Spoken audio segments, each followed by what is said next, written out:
Alah, kan ramai yang buat. Maksud dia okey je lah. Logik ni bahaya tau. Sebab kebenaran tak pernah ditentukan oleh majoriti. Dulu, dekat Mekah, ramai sangat yang sembah berhala. Ramai tak buat? Ramai. Tapi salah.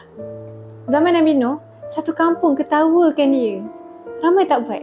Ramai. Tapi salah. Dalam Quran, Allah ulang banyak kali. Kebanyakan mereka tak bersyukur. Kebanyakan mereka tak tahu.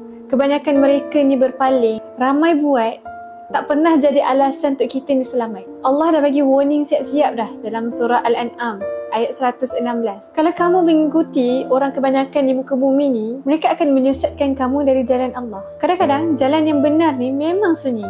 Sebab tak semua orang jadikan syurga ni adalah majoriti. Jadi bila nak buat sesuatu benda tu, jangan tanya ramai tak buat. Tapi tanya Allah redha tak? Sampai sini faham?